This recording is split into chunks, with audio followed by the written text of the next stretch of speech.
Good afternoon, everybody, and welcome to our talk, our art fair talk today, Milestones and Beginnings in Contemporary Art. Actually, I was just reminded by Boots, who usually moderates the sessions here, that we did think about this talk because for both the Lopez Museum and the Ateneo Art Gallery, they are celebrating a 65-year anniversary this month. So it's quite interesting. This year, sorry, not the month, this year. So 65 years, yeah. And our beginning thing would probably be our, maybe our Ayala Foundation project, which you will hear about later. Anyway, for today, we have three speakers who will be each giving an individual presentation about the milestones and what their contemporary art programming is like today. And we have, for the Lopez Museum and Library, Cedie Lopez-Vargas, who is the museum director. For Ateneo Art Gallery, we have Boots Herrera, who is the director and chief curator. And for Ayala Foundation Project Contempo, we have Mariles Gustilo, the Senior Consultant for Arts and Culture. Okay, so we hope to hear about their milestones and their plans for the future. So I think we'll start with the Lopez Museum presentation. Cedie, thank you. Right. Thank you, Lisa.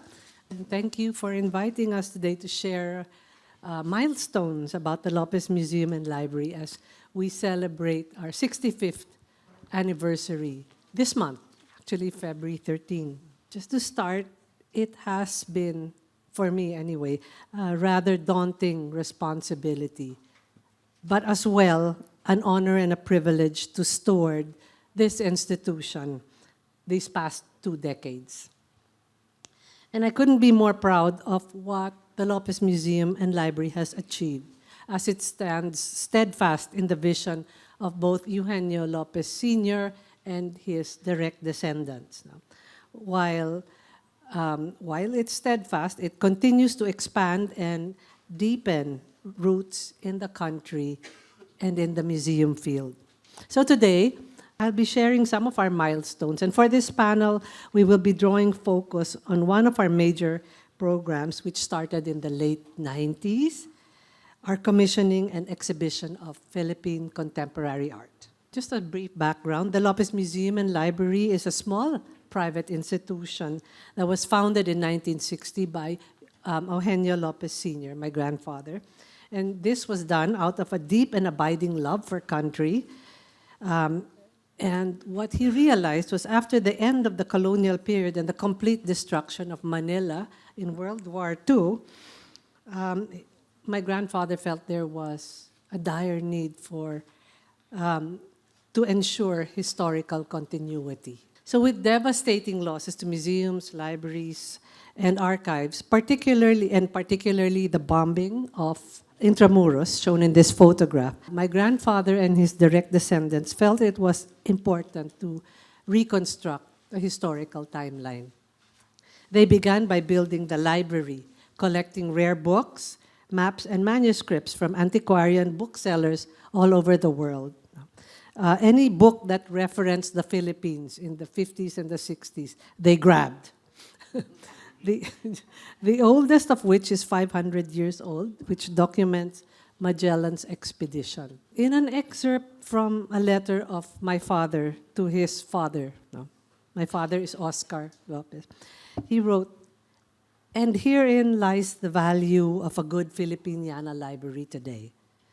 For it provides our intellectuals with the means not only to rediscover, but to create a new image of the Filipino people." And for that was his vision. And this has been the guiding spirit of the Lopez Museum and Institution. Now, much of the collection came together in the 50s, beginning with the colonial period rariori, and soon expanded into fine arts, especially with the assistance of the other Lopez siblings, Eugenio Jr. and Roberto Lopez, over the years. The collection today, which continues to serve as a Filipiniana resource, comprises pre-colonial pottery, rare books, manuscripts, maps, periodicals, photographs, ephemera, and Rizaliana. The visual art collection, which begins in the 1800s, has particular focus on Luna and Hidalgo, and continues through to the modern period with select acquisitions in contemporary art. Now, I would say that the first milestone was really the collection itself. It's coming together with a clear purpose and vision. Now, the next milestone was establishing and opening the first Lopez Museum and Library to the public in February of 1960 at a building in purposely built building in Pasay City, which was it was by Manila Bay. Now, things have happened since then. The collections were on full display to the public in a salon-style hang and continued to grow. As well, we provided personalized research assistance by our licensed librarians, a service we continue to offer to this day. As early as then, Oscar Lopez saw the need to have a microfilming program to preserve the contents of all the rare books. And so we began microfilming library materials so that they could be protected while ensuring that its contents and the information they carried could still be accessed by researchers. Over time, however, the sea air would continue to take a toll on the condition of the collection. And in 1986, the Lopez Museum and Library moved to the Ben Press building in Ortigas. That's where we met all of you, in part for conservation purposes. Now, at Ben Press, some of our major milestones were in our expansions in conservation and in visual arts. Conservation for us started as a modest initiative, bringing in a conservator per project for first aid treatment in a tiny room. And then it became an institutionalized conservation program over the years, tasked with practical and preventive conservation and the restoration of the Lopez collection. And as such, we specialized in paintings, works on paper, and books, and establishing requirements for climate control, storage, handling, installation, and transit. Now, in the early 2000s, through the generous donation of the Roberto M. Lopez Estate and the Society for the Preservation of Philippine Culture, the conservation program became the RML, or Roberto M. Lopez Conservation Center, expanding its programming to servicing other museums, institutions, and collections. And in more recent years, it grew towards research and education. In 2022, for example, we conducted collections care modules for institutions such as Museo Cordillera, the Museo Cordillera Museum Management Training Program. And in 2023, we were invited to look into the UP-Vargas collections, and we designed tailored sessions for their staff. Right now, we have also been providing MCAD with conservation services, cleaning, condition reporting, and overseeing installation and deinstallation of delicate, fragile contemporary art. Moving on, in 2023, we published our first academic paper in an international journal evaluating climate requirements for tropical conditions, which we were invited to present in Spain. We have also taken an active role in international museum associations such as ICOM, the International Council of Museums.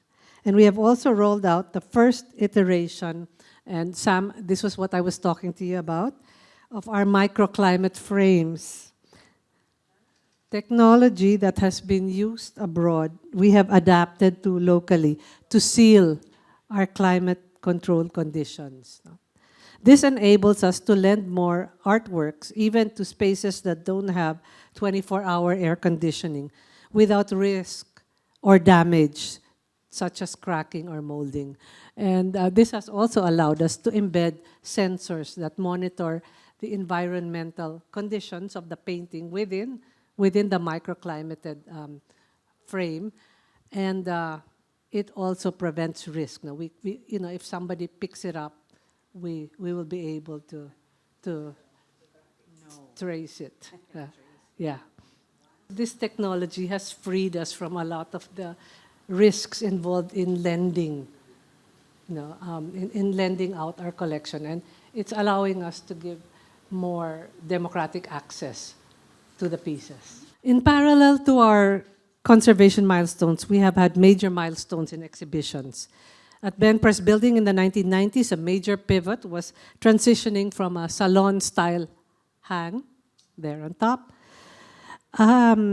as had been done in Pasay City, where the entire collection was on display by category, Lunas, Hidalgos, Amorsolos, and what have you, to curated contemporary art exhibitions that built on the permanent and around permanent collection. So in keeping with the spirit of historical continuity and shaping Philippine identity, we began inviting curators and artists to spend time with the museum, and most especially in the library, to explore areas of interest for reflection, discovery, criticality, and inspiration. And these lent a contemporary lens to history with eyes and vision towards the future.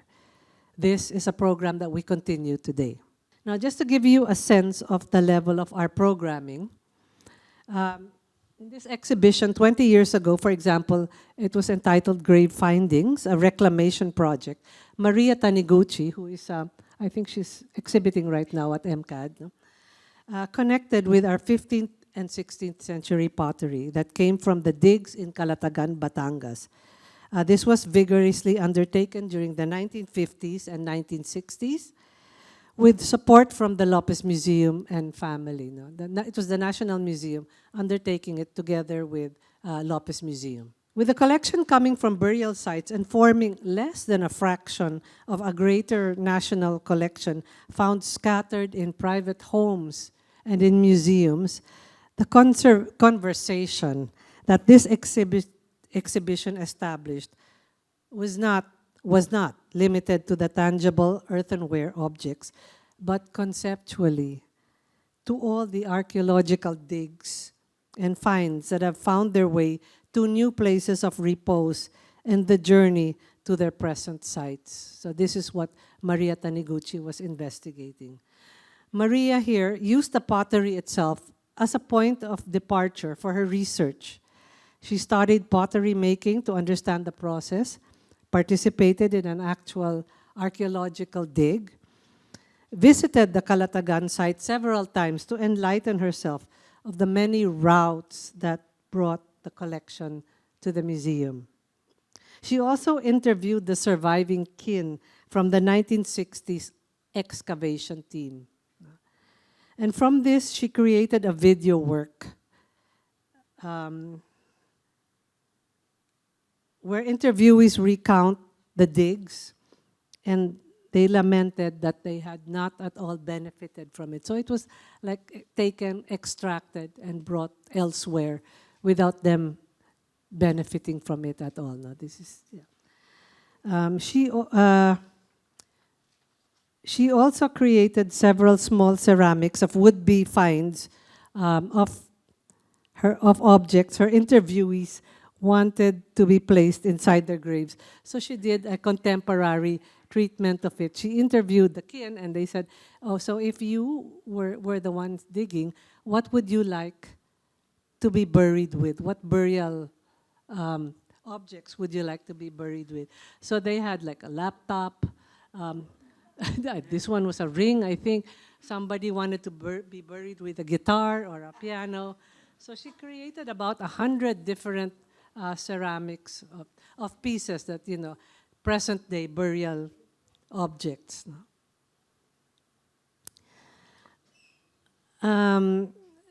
So this drew attention to her questioning of the role of relic, ritual, and the function of objects including the Calatagan earthenware. Now, another example is our engagement with Sian Dairit. And it started with a group exhibition in 2016 at the Lopez Museum, which was called Exposition. And that looked at the ruptures in building a new world order, particularly in projects undertaken to learn more about the Philippine colony. Sian connected with our rare map collection, viewing them as intimate, fragile materials on one hand, and yet historical monuments on the other, that impose structures through power, through political occupancy, and through representation, and from a God's eye perspective. For the exhibition, he created, there it is, yeah. Sorry, it's more of an exhibit photo. No? He created counter-cartographies, textile representations of our Spanish colonial maps, which he embroidered and overlaid to present another side of the story. We supported Sian's practice further in 2017 through Sian's residency with the Bellas Artes projects. Sian noticed a gap in the representation of indigenous peoples, where historic accounts in our library, in the Lopez Library, were taken from the Western colonial gaze. Whether they be written observations or they were photographs, for his residency, he worked with the Aita community of Bataan. He had them document their own day-to-day through photographs, and he made them map their unique relationship with geography, with land and nature through cartographic tapestries. I think this is it there. Yeah. So this is from the point of view of the Aitas. This is their land. Yeah. More recently, we also supported Stephanie Sihuko for her exhibition at Silver Lens. Stephanie, as a Phil-Am and part of the Philippine diaspora, she has been preoccupied with representations of the Philippines in institutional archives in the United States. For her solo debut in the Philippines, she delved into the Lopez archive, taking particular interest in the Manila Chronicle newspaper. This newspaper was started by Eugenio Lopez in 1945 and was closed down during martial law. So the title of her Silver Lens exhibition was called Inherent Vice, and it refers to a conservation term connoting inherent fault, the tendency in an object or a material to deteriorate or self-destruct. To self-destruct because of internal characteristics, a characteristic she connects to history and the nature of archives. Her research was both pedagogic as well as personal. A balikbayan's attempt to understand the nation that her mother left 50 years ago. Her mother is here today. In her force majeure works, she leans into the metaphor of tropical plants, isolated from the background. They recall colonial botanical illustrations, the beautiful and seemingly benign assertions of control and inventory of the new imperial possessions. In her version, she overlays them with politically charged news captions and presents them as negative images, simulating a forensic investigation. That would be this work here.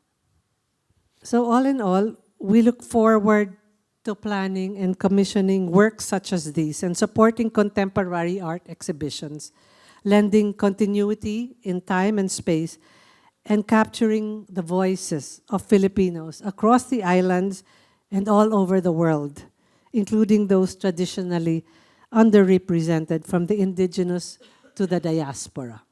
Next year, we will be opening a new public venue at the Proscenium at Rockwell Center, Makati. It looks big, but we're only down here.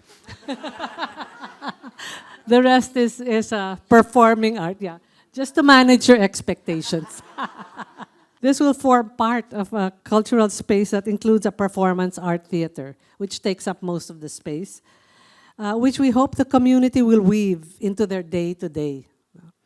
much like catching a film in the mall or catching up activities with friends in the restaurant or in the power plant mall. So apart from our exhibitions, Proscenium will host a range of activities, and some of you have attended them, from lectures to vintage cinema and city hops, as we've been doing the last couple of years in the Rockwell area. We will also continue to loan our permanent collection for greater access to Philippine art and heritage, both internationally and locally, and especially outside Metro Manila, where there is often less opportunity for encounters with historic works. At present, for example, we have works at the National Gallery of Singapore, the Art Gallery of Ontario, and the Ayala Museum in Makati, very far, and the UP Visayas Museum of Art and Culture. If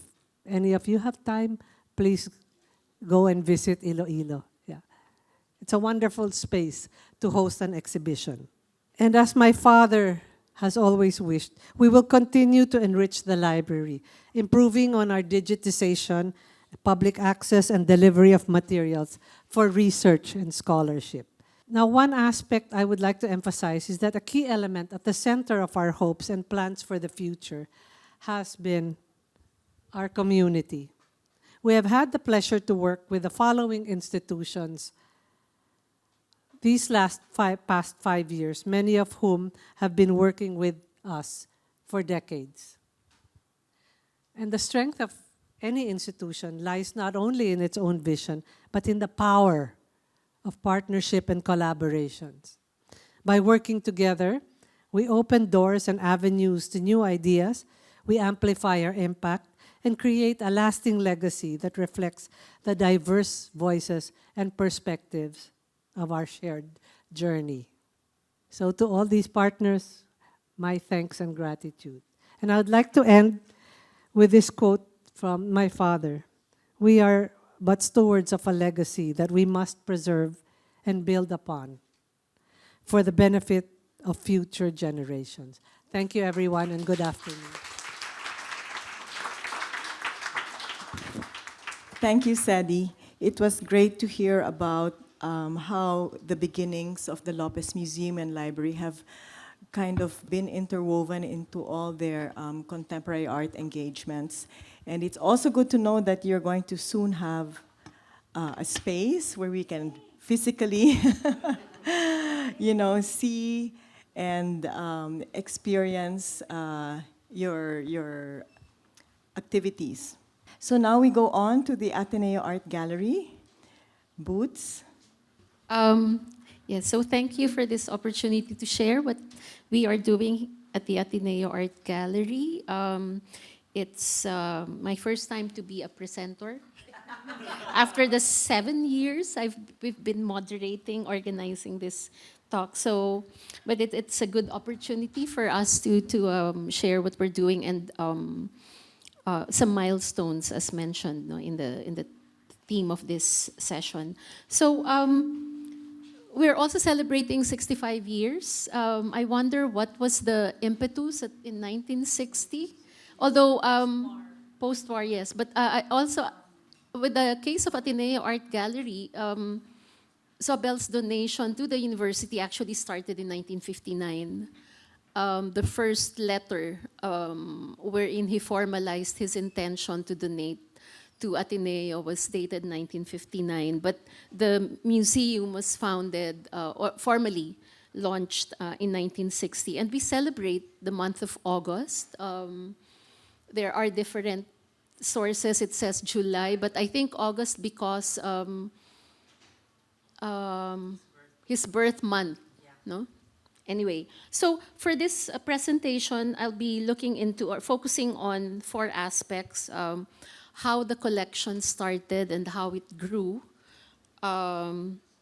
through the 6.5 decades, the spaces that the museum, as a university museum, occupied within Ateneo de Manila University, and the programs, particularly exhibitions and public engagement and education programs and partnerships. So this is actually one of the screenshots from our website. So we are a university art museum with a collection covering post-World War II modern art in the Philippines to contemporary expressions.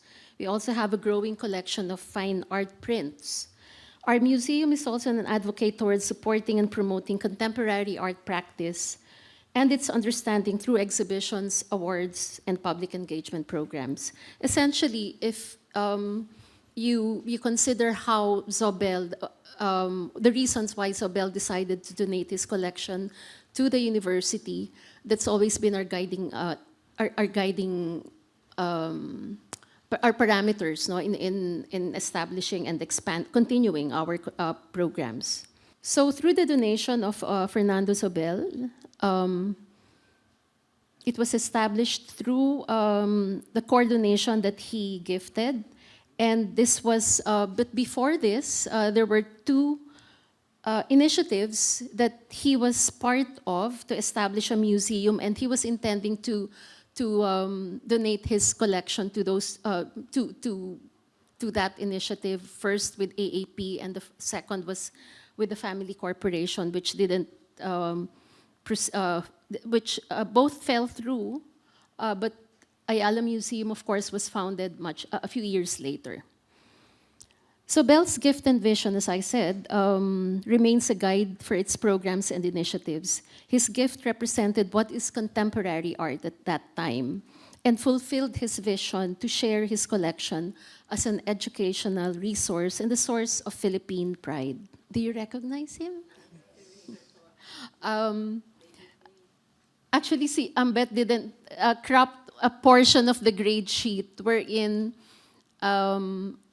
Zobel encircled Emmanuel Torres's name, and he said, "This boy is brilliant." So he already recognized that Emmanuel Torres would be the ideal person to take charge of the museum that the university was going to establish. So poet, art writer, and English teacher, Emmanuel Torres was among the first generation of art critics that helped shape the landscape of Philippine contemporary art. And under his leadership, the AAG programs for 4 decades complemented the strong liberal arts tradition of the Ateneo de Manila University, a Jesuit university. These included artist talks, lectures, and art film screenings, and I heard guitar recitals and music sessions. So the 2 photos, Ambet also showed these. These are from our archives. This was how the museum looked when it was at the Bellarmine Hall. It stayed there for 7 years until it moved to what was then the Rizal Library. It was new then, but now called the Special Collections Building. And I love Ambet's story about how he had to knock. As a student, he had to knock and so that the museum doors would be open. So it was really intended for students, although surprisingly many alumni of the university did not know that there was a museum. Well, the ones who did would go there for the aircon. Yes. And we've been meeting a lot of alumni who would visit Ateneo Art Gallery now, are surprised that the museum has been around for 65 years. So I guess the visibility was really an issue. And in terms of programming, I guess the maybe publicity, it was a very small group. When the museum moved to the Rizal Library and stayed there for 50 years, its space was a bit larger, but still modest as an exhibition space. I remember also as a student in UP, I would go there to see a few of the icons of Philippine modern art, particularly Jeepney by Manansala. No? I would also bring my students there when I was teaching. But I remember a story by Bogie Ruiz, and he said that the Ateneo Art Gallery hosted the art club program. And they actually served as guides So there were visitors on weekends even, no?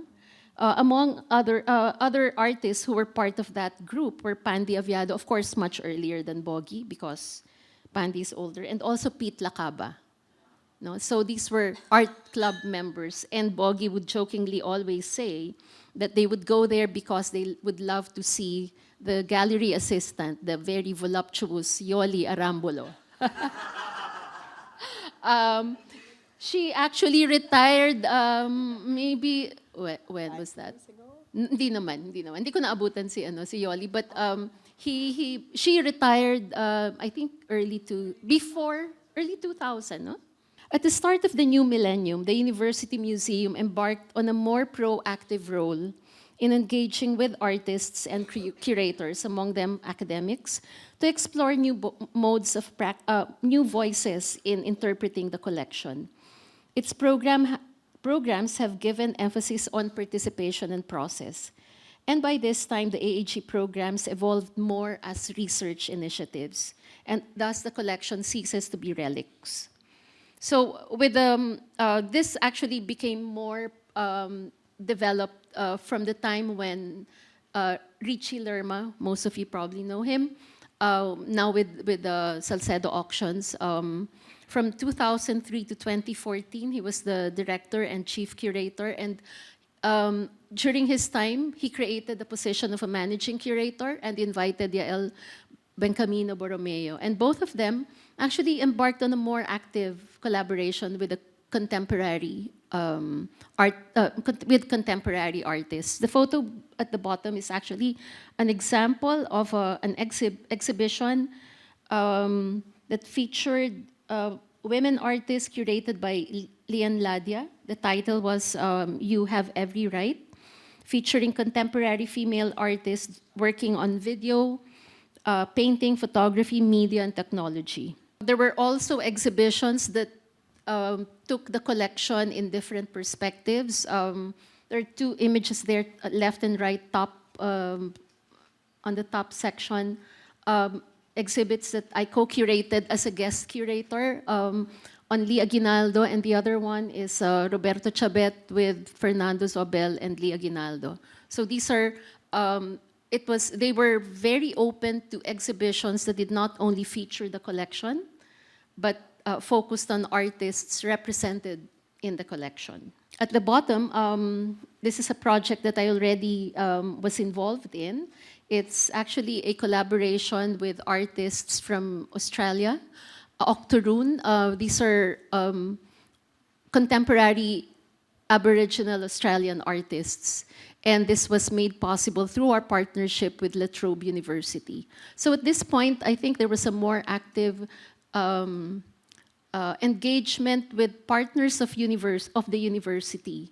So the MOU with universities became the framework for art collaborations. And they eventually became our residency partner for the Ateneo Art Awards, which I'll discuss later. The bottom is the bottom right is a installation shot of the exhibit by Manuel Ocampo. I invited him, and this was one of the last exhibitions. It was actually a very, how would I say, experimental approach to exhibitions.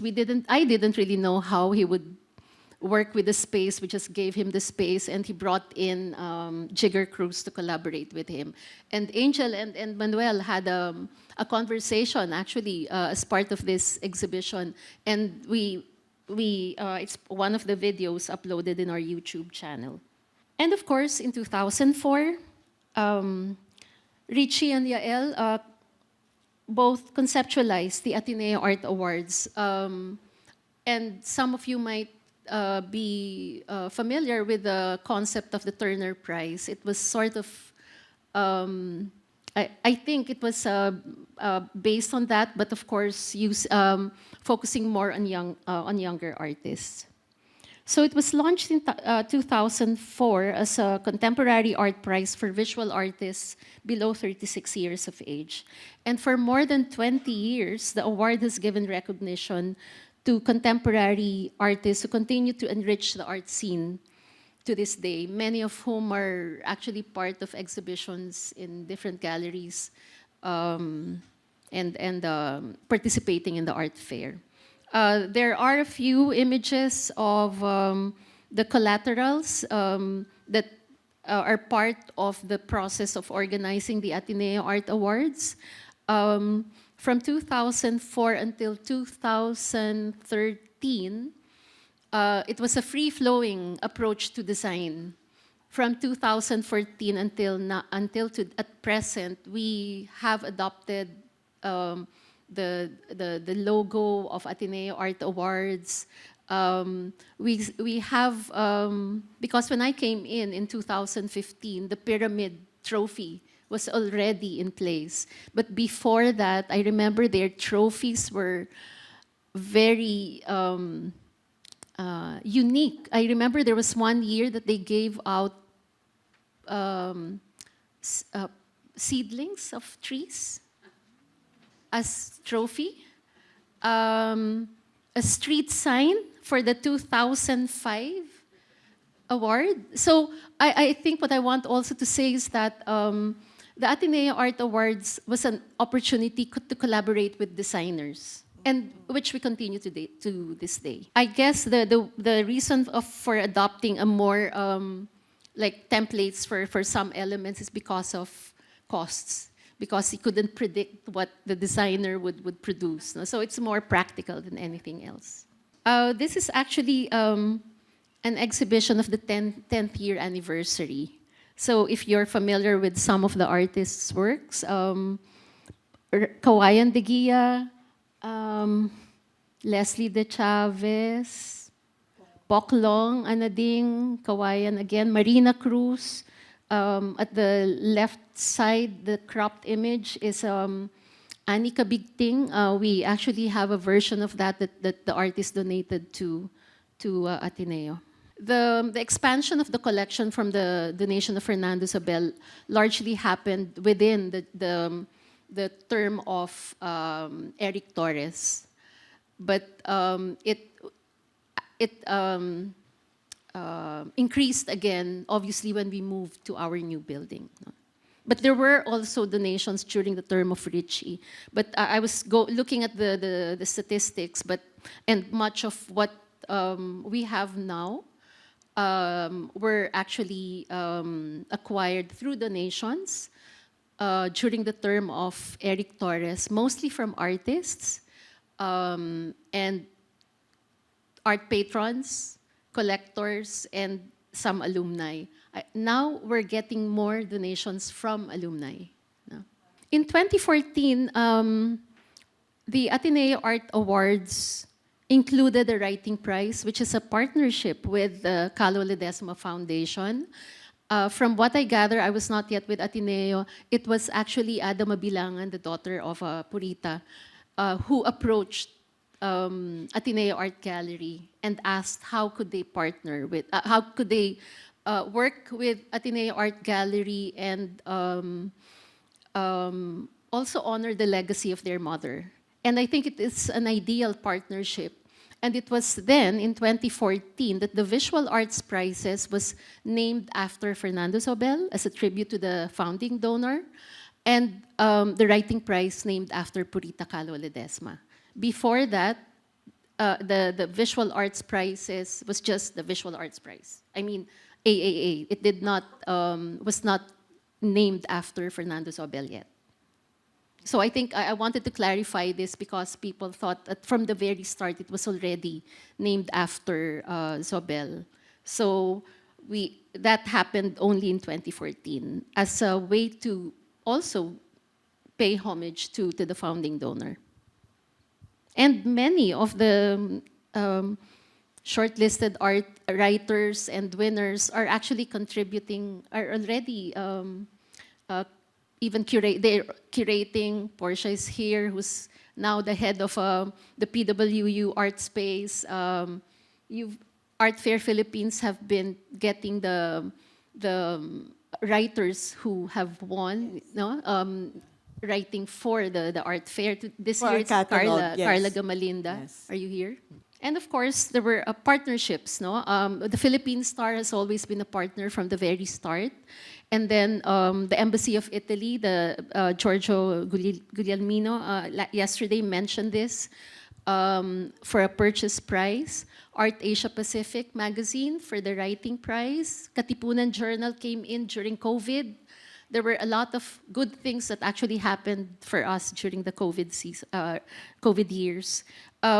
Residency partners, there were a few that are no longer around. I'm not sure why. I think there was a time limit to the commitment of the early residency partners. But at present, we have these partners. We now have 2 residency partners for writers. There used to be none, and then 1, and then we had a new one just last year. Our foreign residency partners, we have 4. Am I missing anything? I don't know. 4.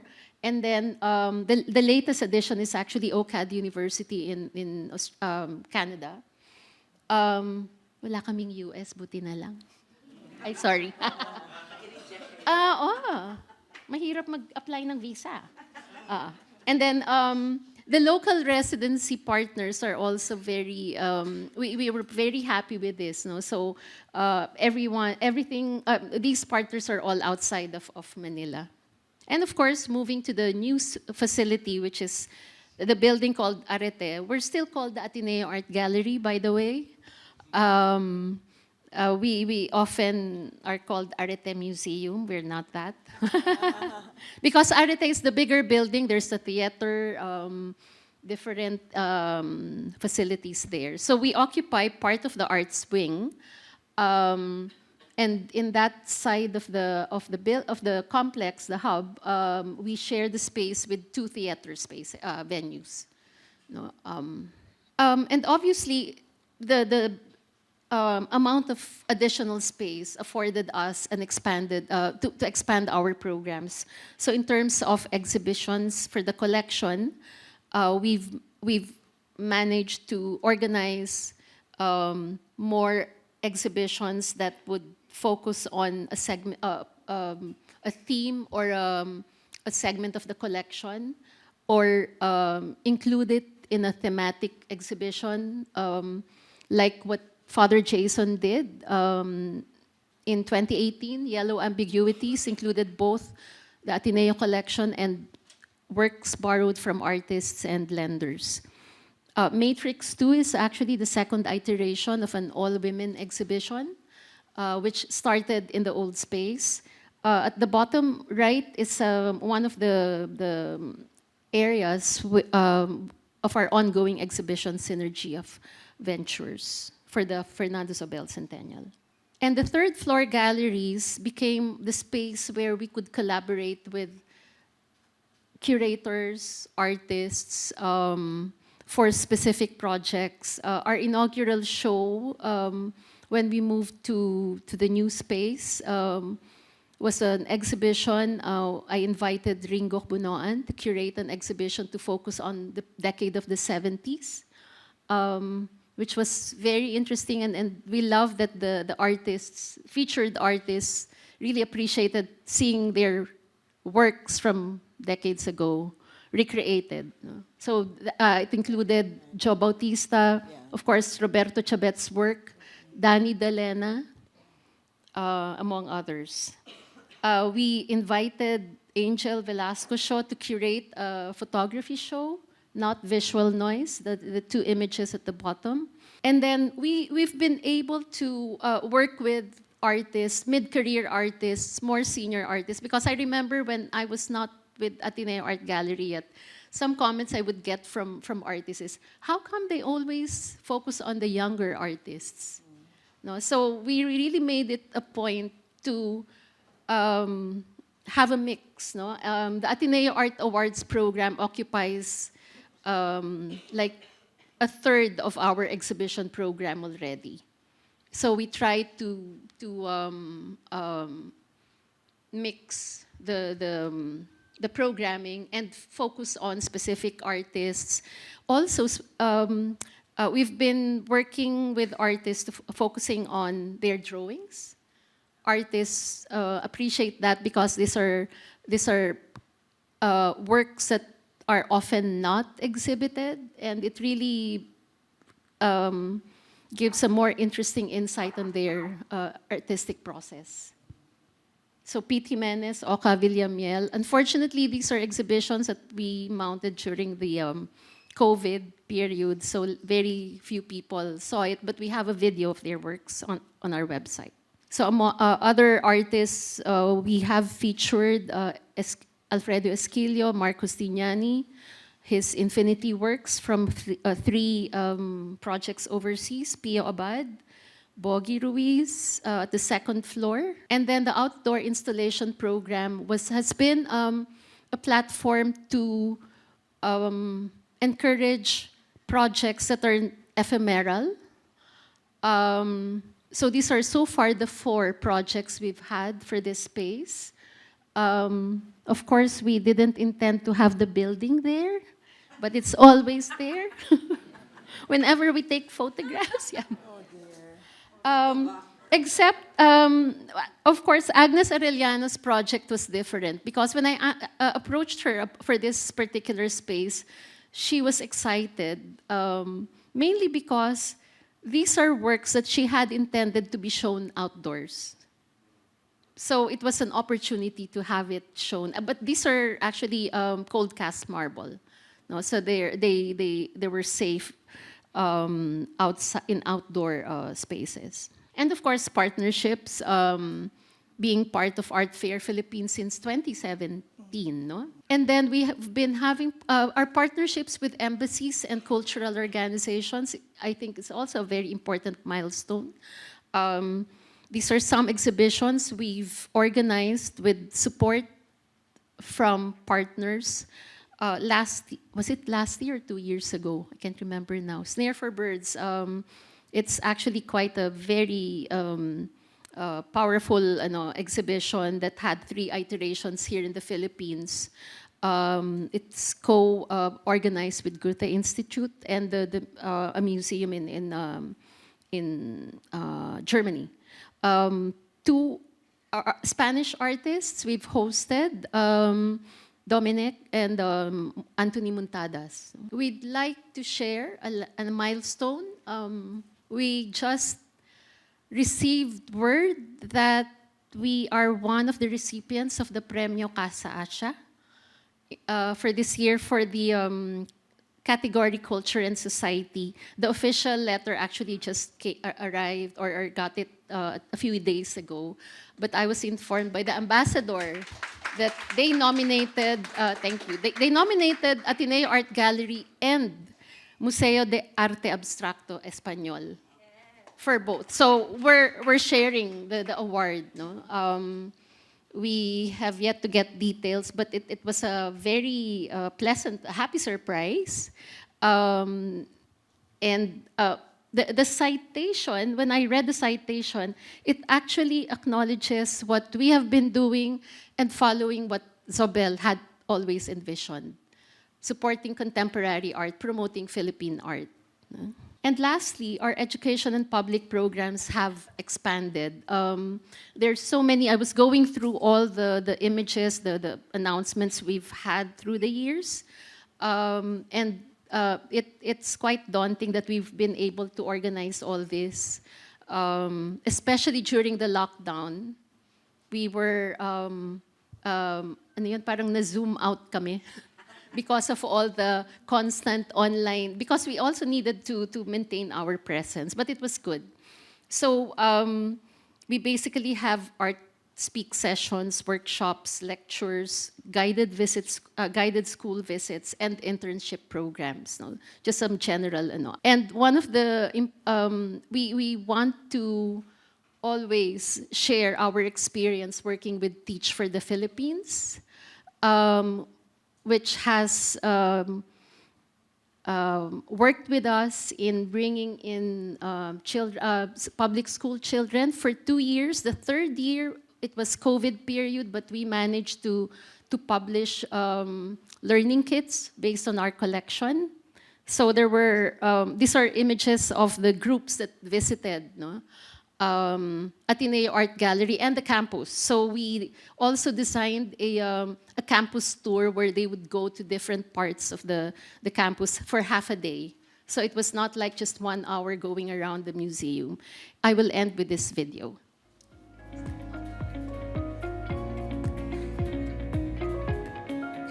Main objective of partnering with Teach for the Philippines is expanding our audience. Our objective is really to bring in schools that don't normally visit Ateneo Art Gallery. So it's important to give them that opportunity. Doon pa lang po sa pagpasok dun sa building po, na-amaze na po ako. Ang ganda po talaga. It's very fulfilling to see how school children respond to the works of these contemporary artists. They see the relevance.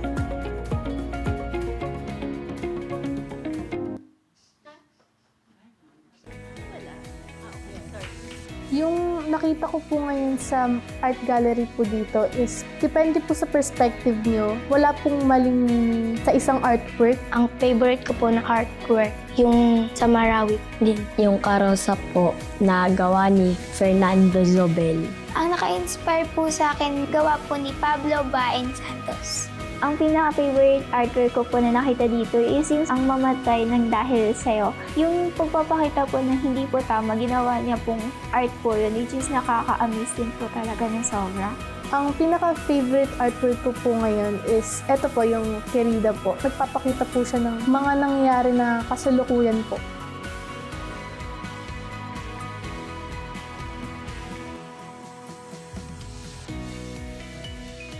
Ang natutunan ko po ay hindi lang po para sa mga magarbo yung mga artwork, kundi din po dun sa kaalaman din po na matututunan. May mga bagay din po dito sa gallery po na akala mo po wala pong meaning, pero may art din po pala doon. Na hindi po dapat binabaliwala at dapat po itong pahalagahan. Ito po ay masterpiece.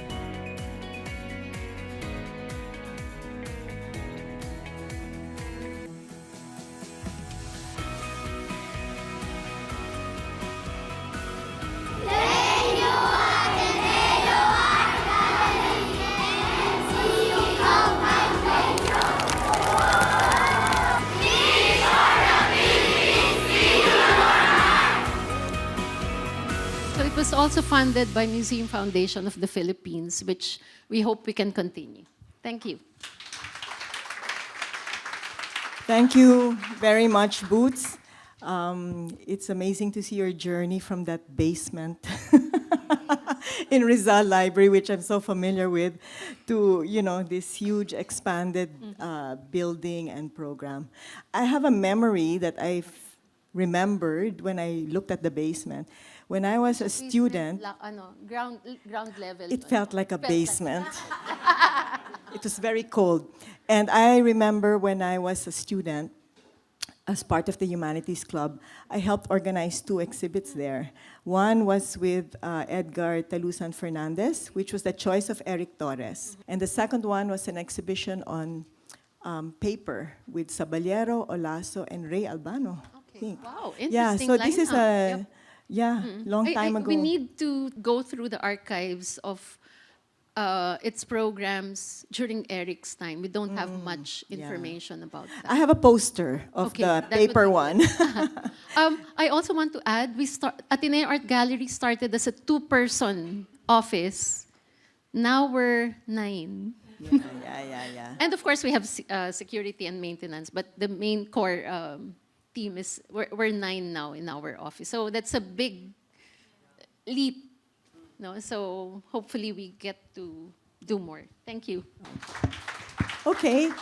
Now we go on to a very interesting and exciting project, which is just leaving the drawing board and hopefully jumping from the drawing board into reality. And Mariles Gustilo of Ayala Foundation is here to tell us more about it. Hi, I'm here to talk to you about a thing called Project Contempo. This is a plan to establish and build a new contemporary art museum at the at the circuit area by the Pasig River. This was actually inspired by the resounding success of Art Fair Philippines. Lisa, tricky. Din, you cannot imagine how inspiring it was. That underscored the vibrancy of the local art scene and the need for a contemporary art museum of a certain magnitude, I guess. This plan was thought of 2018. So we had already begun working on it. Mr. Sobel's there in the back, and so he knows, he was very much involved in this. And 2018, 2019, we had engaged an architect already. We had everything planned. 2020, I remember, February, we had a party to sort of signal the groundbreak and all this, and then COVID happened. And therefore, everything was he was trying to be very calm. He said, okay, just put everything to a stop until it is time to resurrect these. And of course, we didn't know then how long COVID would be, but happily in 2023, we got the go signal to unearth the plans and revisit it. And last November, we formally announced that we would continue construction. What I'll do is I'll now play a video that sort of captures the vision so that you sort of know where it's going. It has already visuals of what the museum would look like. And then after I show you the video, then I can expound a little bit more on what else to expect, okay?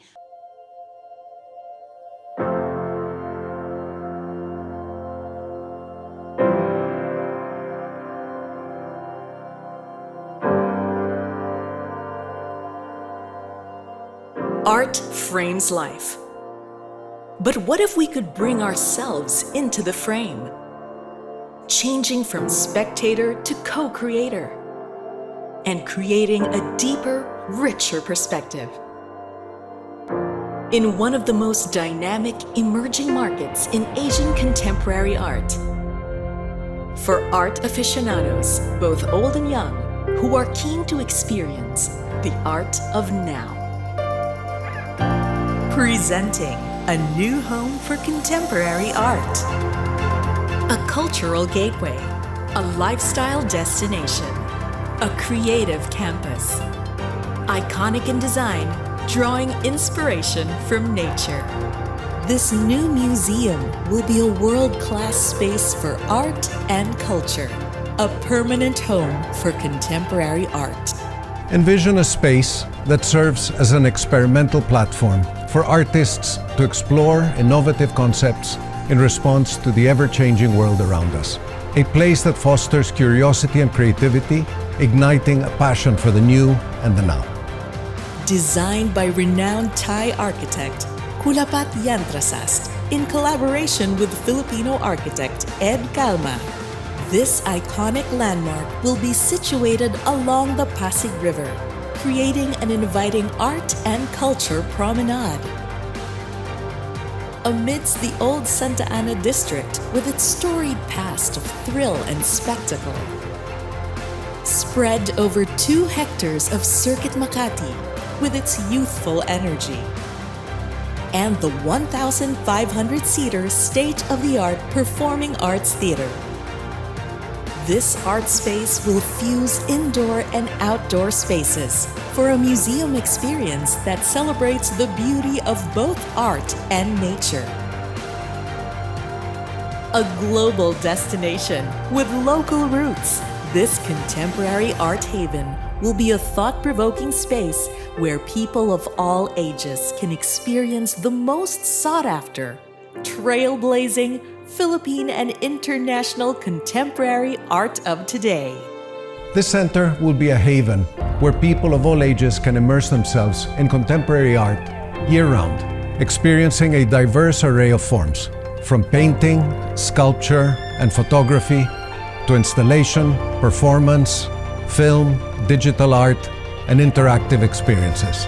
It will be a space that not only showcases contemporary art, but also nurtures the creative spirit within us all. Thank you. So I think that sort of captures in a nutshell what it is that we want to achieve, but I just want to highlight a few things. You've seen images of the space. There's a lot of open space. And the intention is that to house public art that people can engage with freely. This museum is across from where Circuit is. And so the other aspect there is with the museum and with Circuit now having the Performance Arts Theater, and there is a black box theater. Eventually, we hope that that whole segment, that whole section develops into a creative district. Remember, Makati for many years has been known to be the central business district, and hopefully this will begin the transformation. So that's very important as a plan. The museum itself is designed to allow artists to explore new media platforms. We are going to have one gallery, we'll have double height ceiling. Where you can actually hang a car from there. It will allow our Filipino artists and our friends from abroad to explore scale, art in scale. Because I think the problem with that is we don't really have spaces for that. And maybe now that we do, maybe our artists will be free to explore that. There will be another gallery that will be digital in intent. A gallery that will allow something like the Rain Room, for example. Again, allow new ways of expressing art. As you know, we are at a point in time when you can do it in any way you feel is suitable, and as long as the concept is vibrant and apparent. Then we have other smaller galleries wherein we can also, of course, host 2D, digital, and so forth. But the intention really is, I think, to allow us to explore contemporary art in even far more exciting ways. There is, obviously, the intent is to have this build this on behalf of our Filipino artists, but there is also going to be a regional play, because hopefully, with the facility the way it is, it will welcome international artists to come. Because when you deal with international artists or international institutions, clearly there is an expectation of what kind of area will be able to receive their art. We experience this, for example, in Ayala Museum, and I'm sure Sina Boots do so, and also in Lopez. You have to submit a facility report before you're even able to loan from abroad. And they have to see the space, and so we're very particular that we are going to be able to do that so that we can also receive international and regional works. But most of all, if we can inspire our artists to begin to explore new art formats, then that would be super. Again, I mentioned that the idea is an open space. We have a scale model. Unfortunately, it's not here. But the intention is when you're crossing from Circuit, the open space, the museum actually frames the open space that you got to see Pasig River. And fortunately, we couldn't have planned it better. As you know, the government is now committed to create an esplanade that starts from Manila all the way to Laguna, the mouth of Laguna Lake. And therefore, there is an intention to upgrade the river itself, turn that esplanade or that whole area into a place where people can interact with the river. And then I think they have plans to also turn Pasig River into a nautical highway. There will be, and you pray, because if they're able to do that during their term, I think the Filipino people will love them, right? Political statement.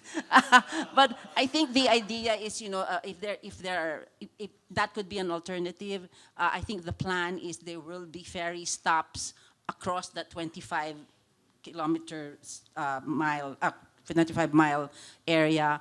And the idea is, which I thought was very clever when we were talking to Sina Paulo Alcazaren, I think, who are the ones planning this, that there will be the stop for the ferry, and if you have to get to the other side, there will be footbridges where you can just walk, which I think is very charming and very exciting.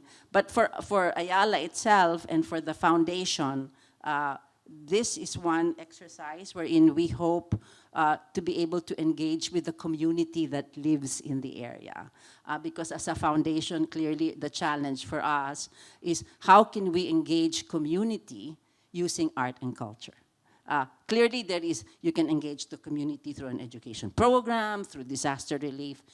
The challenge now is how do you do this? And then so that they also feel that they have something, that they're part of the exercise of doing this. So right now, we're at the point of, we have put up a wall already to start clearing the area by portion. We are also thinking, we know that it is a little disturbing for some people, that green area facing the river, oh, what's going to happen? I mean, if you go there now, people are doing Zumba there, running around, kids, everything. So nicely, Ayala Land is now planning to open an alternative green space where people can continue to enjoy. And hopefully, if we engage them in this exercise, they too will look forward to this thing as being part of their community. And I think at the end, if we can if it helps in establishing a creative district here in Makati, well, why not, right? I mean, the more, the merrier for people. Right now, we are, of course, in the midst of planning this. We're searching for somebody to head this, a curator, a chief director.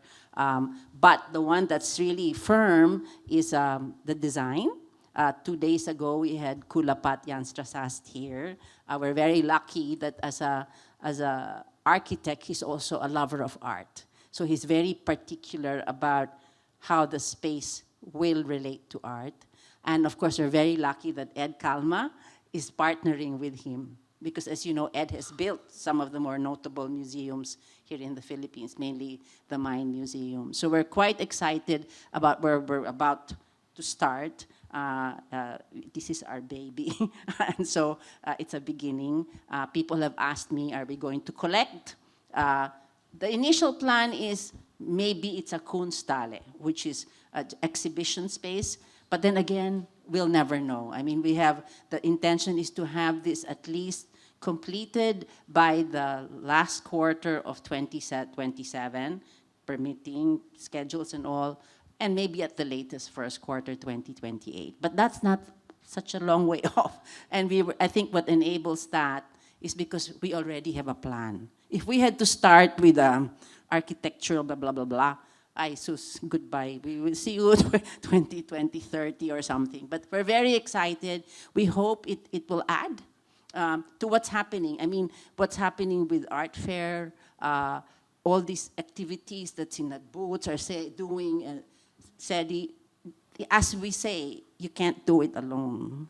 And therefore, these concerted efforts will keep on pushing it. So I hope you look forward to it. You can go look if you want. It's already boarded up there, but there's nothing to see. But it really is exciting that it's by the river. And as you were saying, the fact that the government is also kind of doing their part there, we couldn't have planned it better because it would have been so lonely if it was just us there with a nice footpath and everybody else is, not doing their share. So that's what I wanted to announce today. We sort of announced this already in November, but that's the plan for contemporary art where we want to push it. And again, many things have inspired it, as you can see.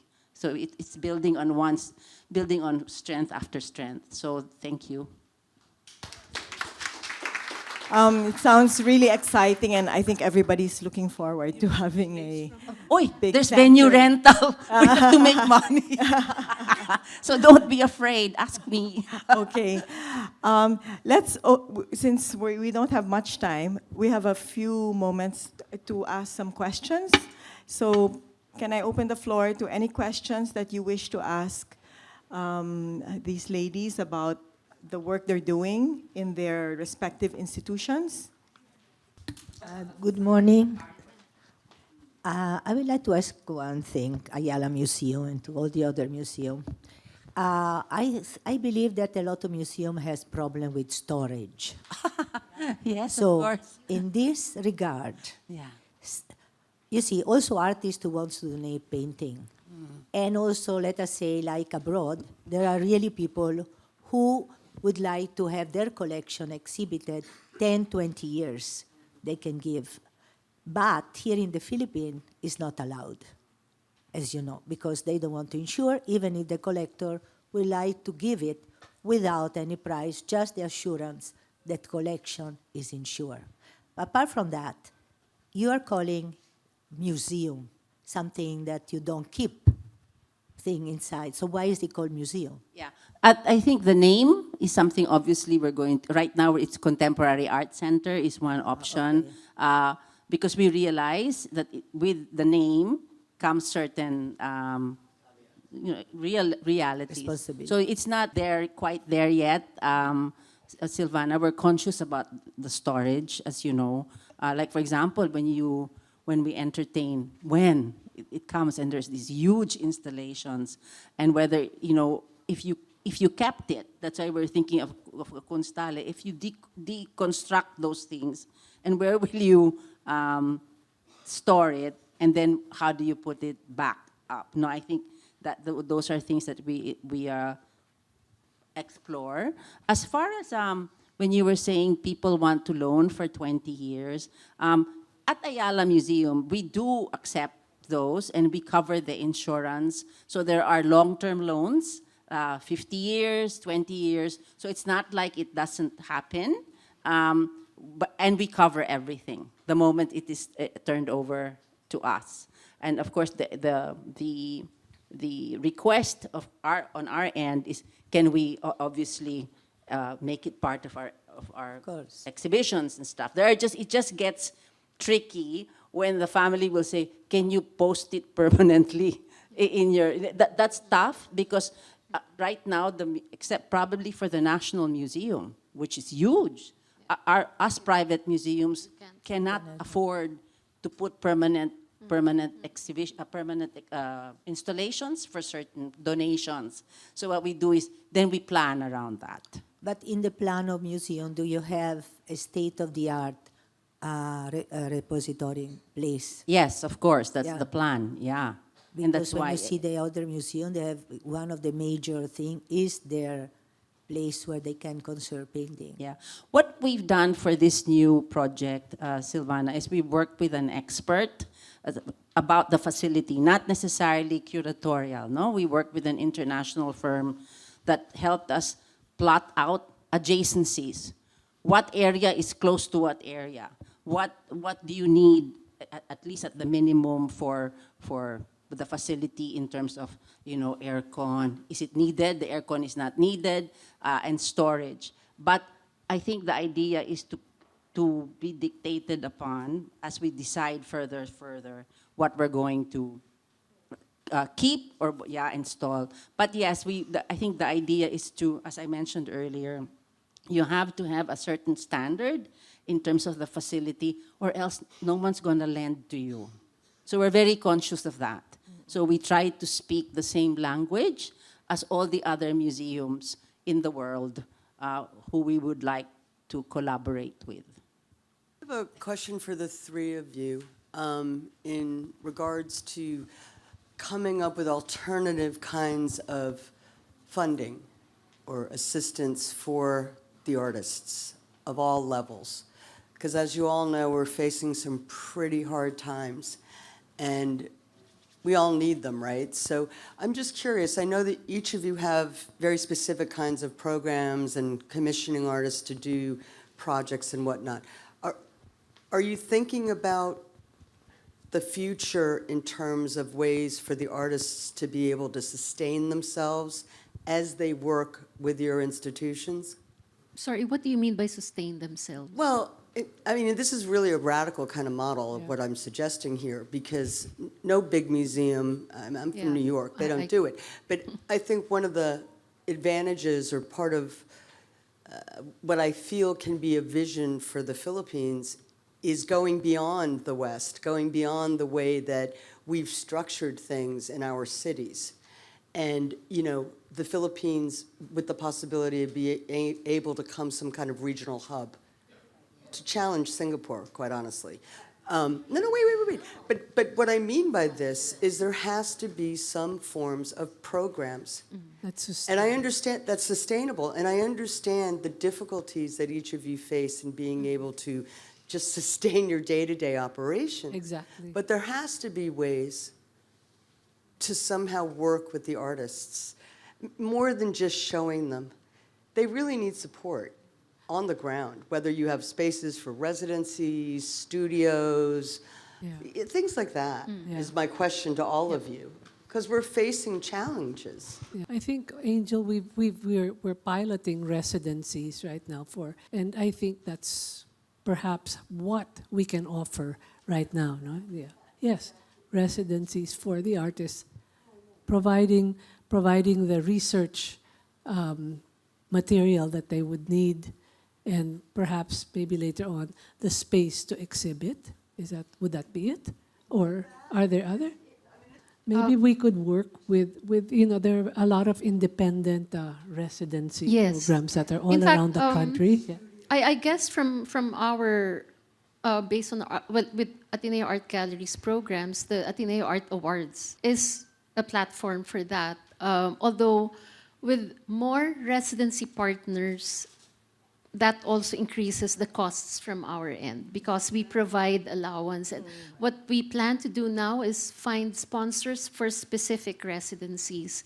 But I know it's not, it's just a 1 month residency. We cannot afford to have like more than, yes. So, but I think the residency opportunities, especially here, the local residencies, have created networks, new networks for the artists. The young artists would go to Negros, to Lucban, to Baguio. So that, I think, by itself is an important result, no? Because that's part of what we also aim to do. Exactly, because Yep. you don't want all your artists to have to go abroad. Yes. Or even if they go abroad. Yep. That's really, I think, the secret, Yeah. right? Yeah. That's interesting, Angel, because it doesn't necessarily have to come from financial resources, but exchange, an exchange of other Collaborations, resources. yep. We're open to, And I guess also, Angela.